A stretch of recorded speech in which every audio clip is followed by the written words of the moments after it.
PFC REC దగ్గర అప్పు తెచ్చిండ్రు అని మాట్లాడిండ్రు. అయ్యా మీలాగా బ్రోకర్లను పెట్టుకొని 170 కోట్ల బ్రోకర్ కమిషన్లు ఇచ్చి మేము అప్పులు లేలే. నువ్వేం చేసినావు? నువ్వు హెచ్సియు యూనివర్సిటీ భూములు కుదబెట్టి బ్రోకర్కు 170 కోట్లు చెల్లించి 10,000 కోట్లు నువ్వు అప్పు తెచ్చినావు కదా mister Uttam Kumar Reddy. PFC REC private కాదు, ఇవి కేంద్ర ప్రభుత్వ సంస్థలు. మేమేం మీలాగా బ్రోకర్ని పెట్టలే, బ్రోకర్ ఫీజులు ఇయ్యలే, లంచాలు ఇయ్యలే, ప్రైవేట్ వాళ్ళ దగ్గర మేము బాండ్లు రేస్ చేయలే.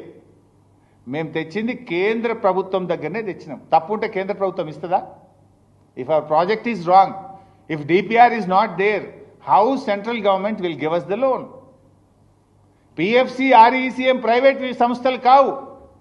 నువ్వు 10,000 కోట్ల అప్పు తేవడానికి 170 కోట్ల లంచం ఇచ్చిన గవర్నమెంట్ ఈ కాంగ్రెస్ గవర్నమెంట్. సిగ్గు లేకుండా మీరు మాట్లాడుతున్నారు.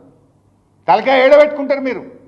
ఈ దేశంలో ఈ రాష్ట్ర చరిత్రలో అప్పు తేవడానికి లంచం ఇచ్చిన సర్కార్ రేవంత్ రెడ్డి సర్కార్, ఉత్తమ్ కుమార్ రెడ్డి సర్కార్.